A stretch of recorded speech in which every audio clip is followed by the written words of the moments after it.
All Got it. right. We are live. Tim Furbush, thank you so much for being on the community conversation today, my man. You bet. So Tim, I know I briefed you a little bit before we got on here, but why don't you just kind of tell everyone, all the folks that are listening, how you got started at Prototype? Like, tell us a little about your fitness journey, what you were doing before, and all that sort of stuff. And I'm looking forward to this, because I remember how you got started, but I don't know if everyone else knows how you found out about the gym. So, story. Do I have to talk about how bad a shape I was in by the time I made it into Prototype?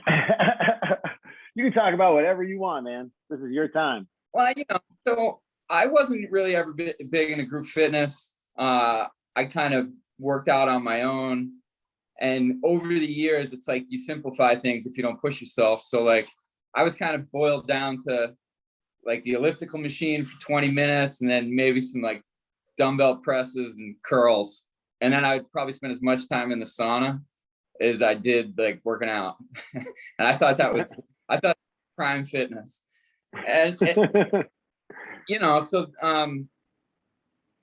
I've told the story earlier that like I ran into you at the lakes, Colin and Tracy Lakes, St. Patrick's Day party. Yes. And I was like shooting my mouth off that I used to be in good shape and blah, blah, blah. And you were like, oh, why don't you come join Prototype?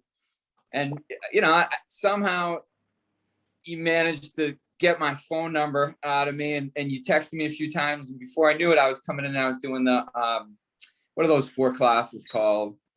The virtuosity session. Yeah, virtuosity with Ben Gabriel. Mm-hmm. And, immediately had me doing like air squats and like burpees or something like that. I was like completely gassed, but like kind of watching what was going on and kind of curious and made it through that and started doing the classes and pretty quickly started to like what was going on, So you went from elliptical and dumbbell curls and sauna to full on CrossFit group class. Yeah. And I remember like for the first few months,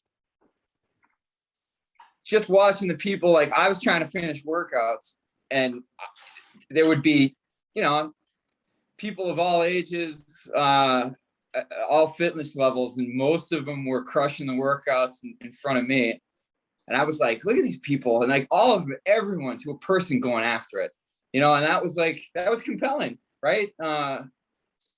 Like that whole sense of camaraderie and the fact that you're kind of all in it together, working, doing this kind of same workout, and everyone's going to get crushed by it and feel better when they're finished, and rooting each other on and all that stuff. Like that quickly, I caught the bug pretty quick. And I totally didn't expect it. I never expected that because, like I said, I was like headphones and hat down, pulled over my eyes, like kind of very antisocial when I went to the gym.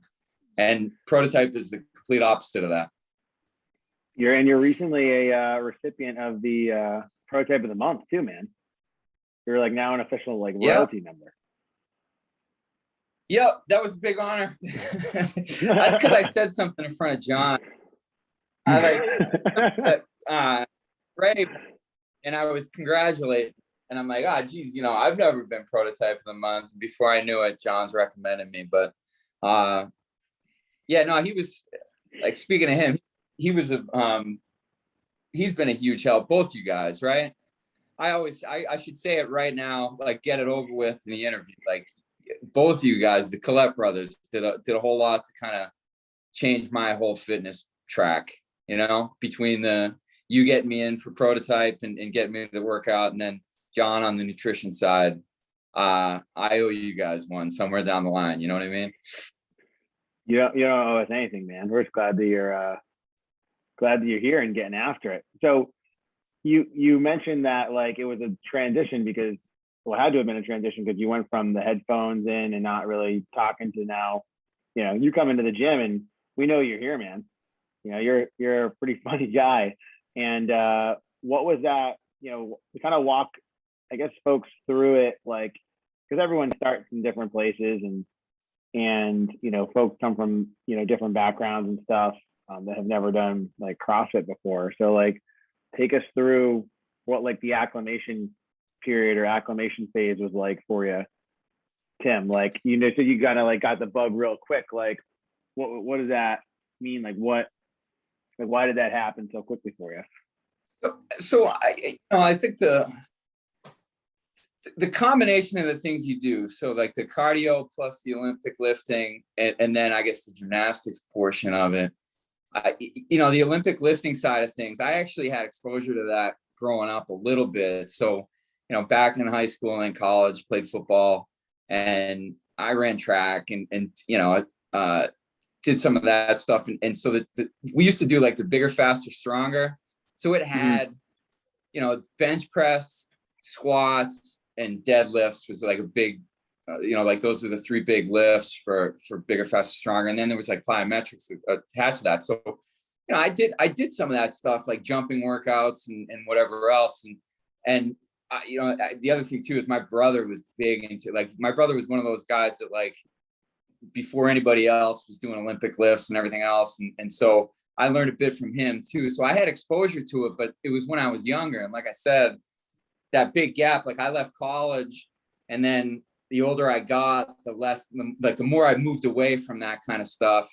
And then you come into CrossFit, and pretty quickly you jump right back into it. And, you know, it's fun once you get the hang of it. You know, some of that stuff is pretty cool, you know? And you've been here for a while.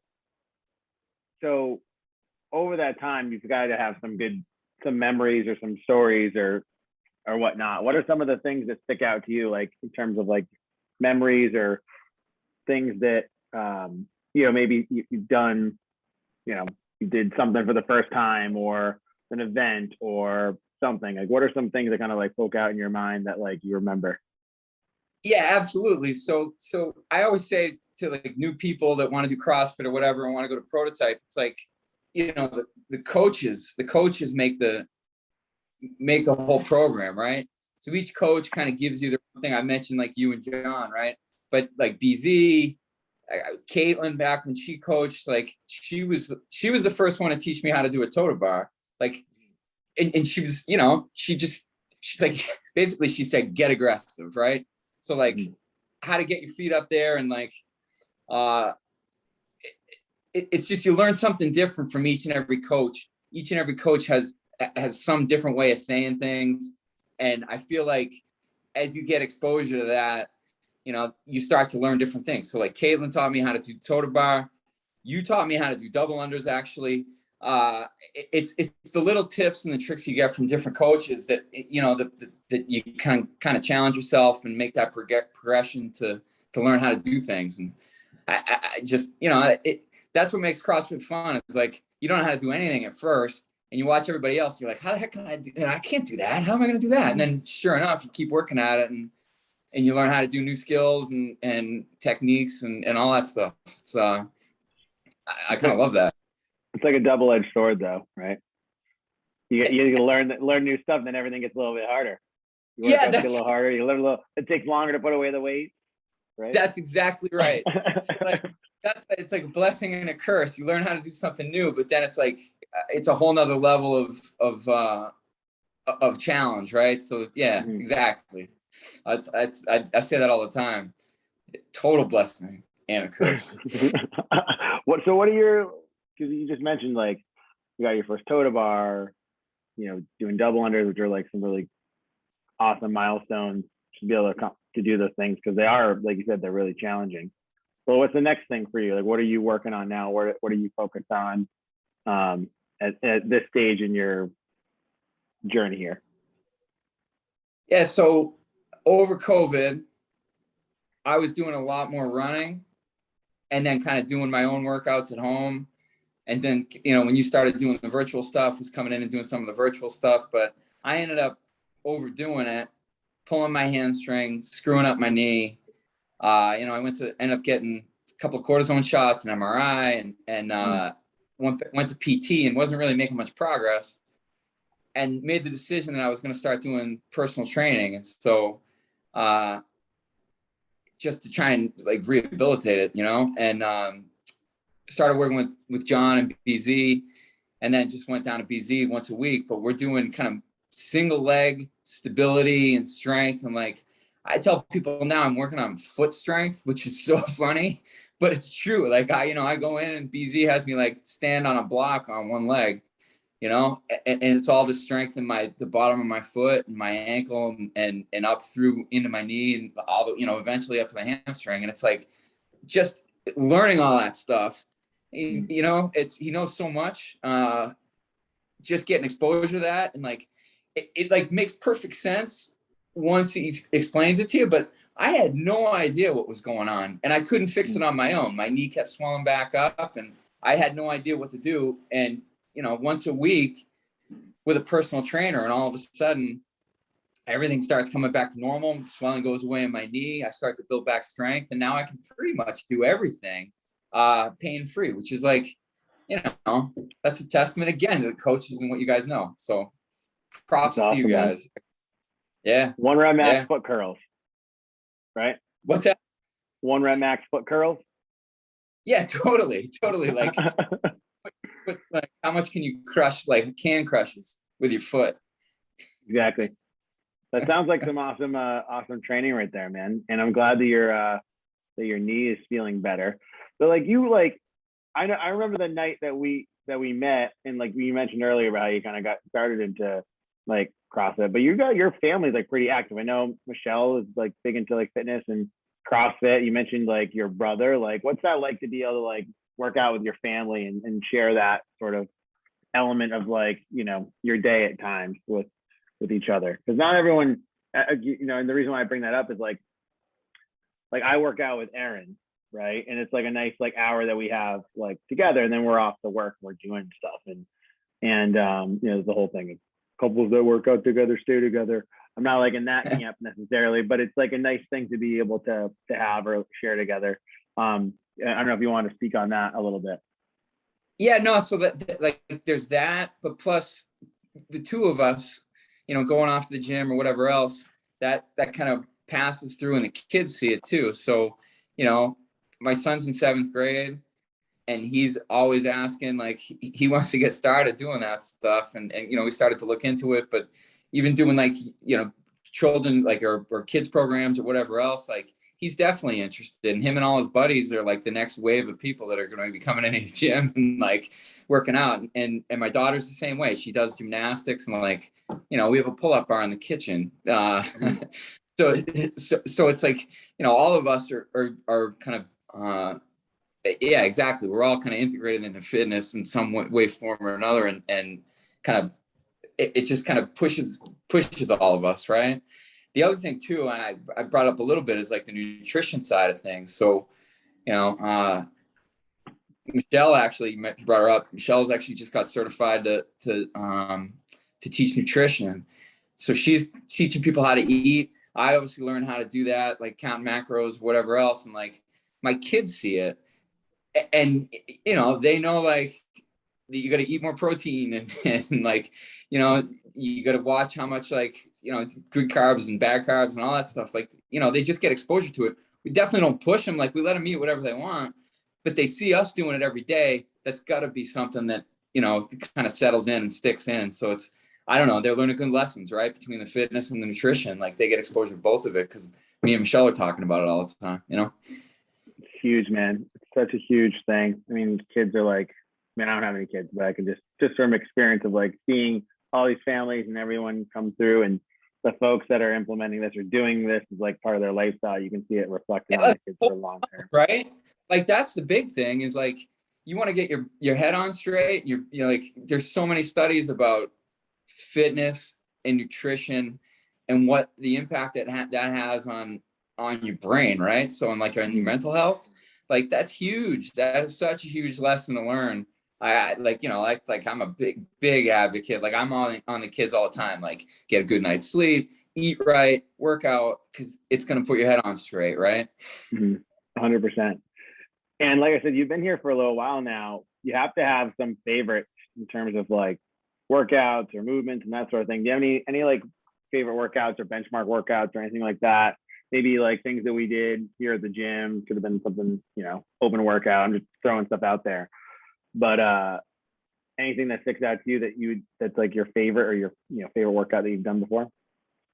Yeah, I mean, like definitely when you see like if it's like rows, push press, and like total bar, you're like, oh, all right, sweet, I'm going in there today. Like I can crush that one. Like you're always peaking, but like it never, like how often do you get one that you're like, you probably do every day, but like I'm like, oh shoot, man, like everyone I look suck, But yeah, I mean, like I like anything with like exactly like rowing, push press, total bar. Like to me, like that's, or like wall balls. I like wall balls. I'm like, I must be weird, but like, I must be weird.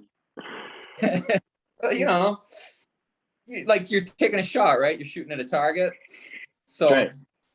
yeah, there's like a little, there's like a little bit of competition into it, right? You got to like hit the target. You got to not throw it through the ceiling, break a ceiling tile or two. So we've seen that plenty of times. Ceiling tiles coming down, people throwing it too high. You don't got to work that hard, just slightly below the ceiling. Roof balls. Roof balls. You call them roof balls? Yeah, exactly. Oh, dude. So, and then another thing too, I just like thought of it, like you got a bunch of buddies that come here, a bunch of dudes, like Marty and Colin and all that stuff. Like, but you've also made a lot of friends, like coming in here and working out. And then on top of that, I feel like you've come to every single class that we offer. I feel like you've been to like early morning to the evening to the afternoon. You got a favorite? Yeah, well, I rotate, and so like that's one of the things. So I've taken the 5 to 6 to 7. The times have changed a little bit, but I used to take the noon, the 3:30. So I've taken every class, which means I got to know pretty much everybody in the gym.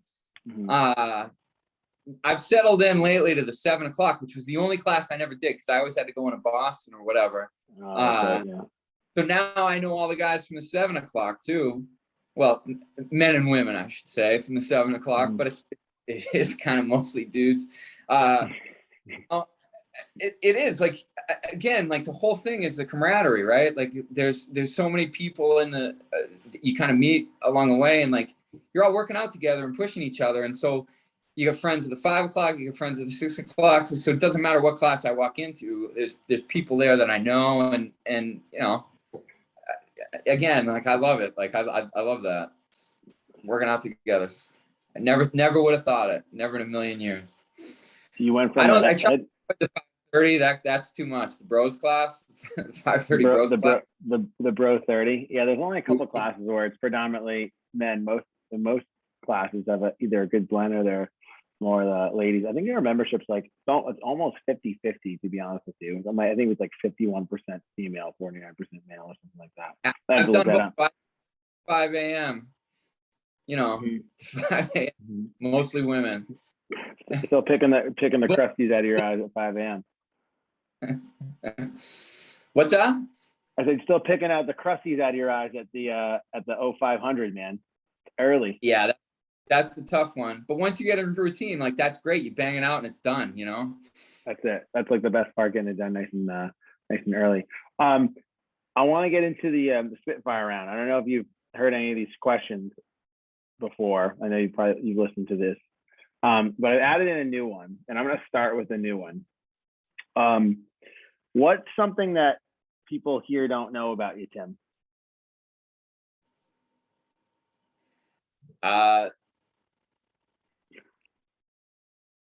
I'm a pretty good cook.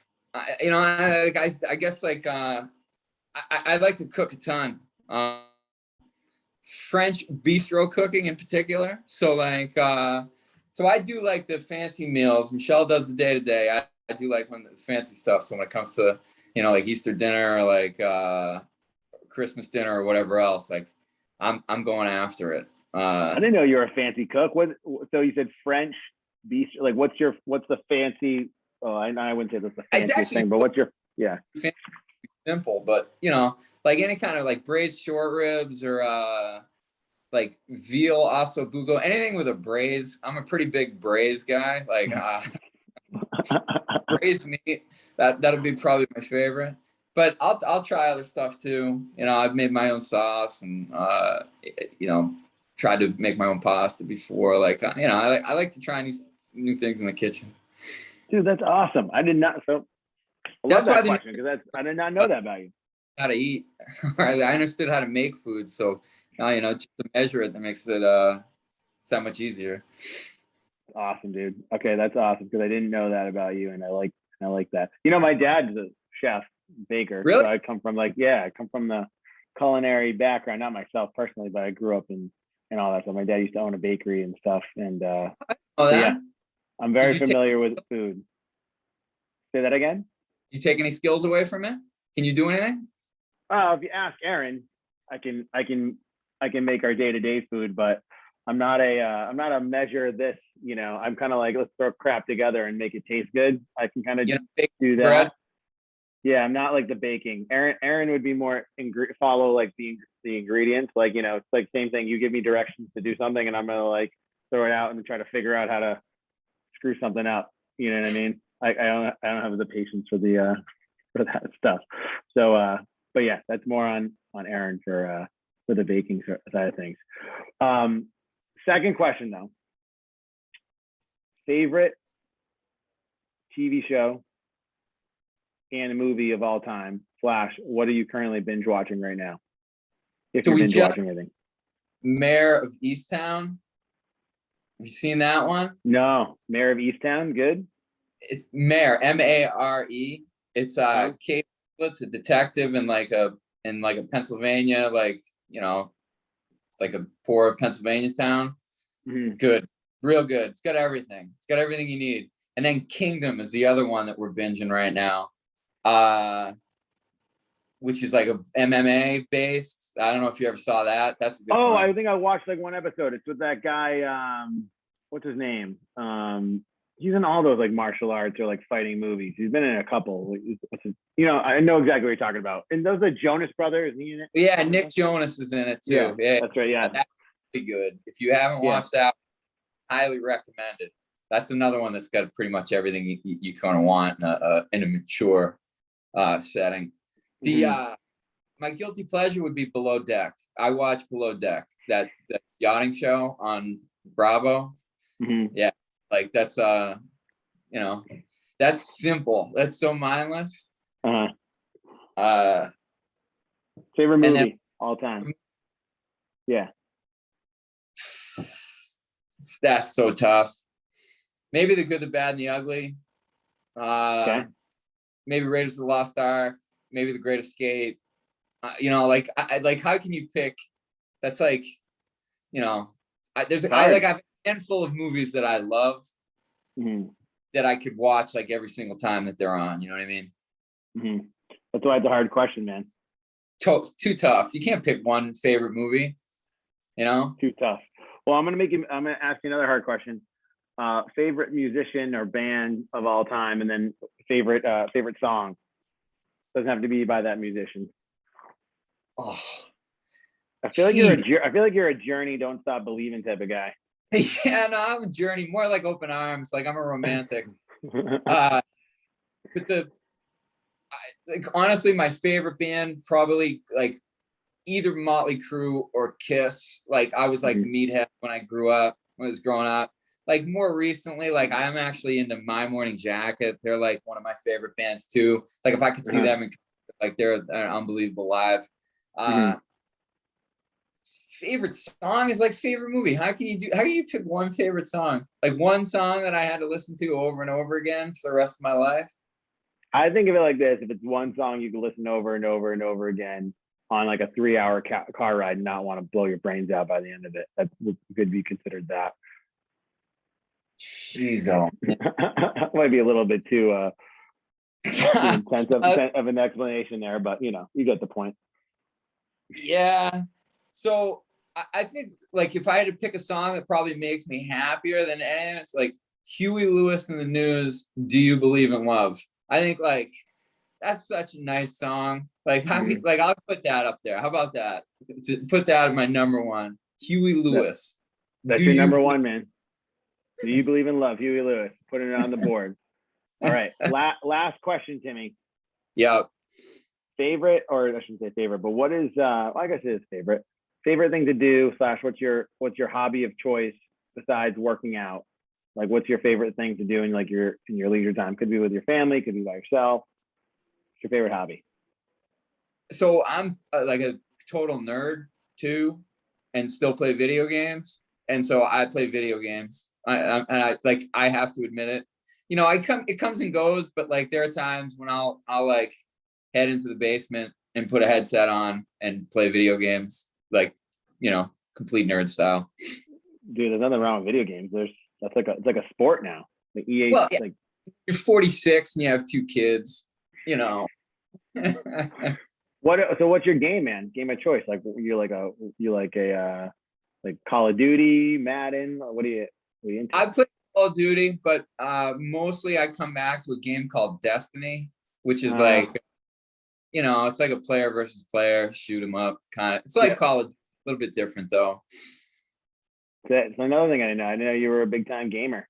Go down to the basement, shut all the lights off with the headset on, swear at little kids. Yeah, so we actually have two Xboxes. So my son's sitting there playing too, which is kind of that's awesome. Yeah. I tell him there's a whole world out there though. Like, you can't just play video games. You got to get out there. There's more stuff than just you know, just online on the screen. You gotta get out and see things. You know, gotta get out and see things, man. That's good. That's good advice. But it's always fun to be able to, you know, play a game for an hour or two to shed the time, especially on a rainy day or after a long day. It's like mindless. You know what I mean? It's like it's almost like meditation. You know, just shut it off. Yeah. I get it, man. I totally get it. Well, Tim, I appreciate you being on the community conversation, my man. This was awesome. I learned a lot. I know a lot more about you now. Everyone listening, I would think, would agree. And you folks that are out there listening, appreciate y'all tuning into this week's community conversation. Remember, every week we release a new episode of the community conversation to get your Monday started. So if you are a member at Prototype and you'd like to be on the community conversation, just let us know. But with that being said, Tim, appreciate you being on, my man. Appreciate you having me. You guys do such a great job, Mike. Thanks. Appreciate it. Got it, buddy.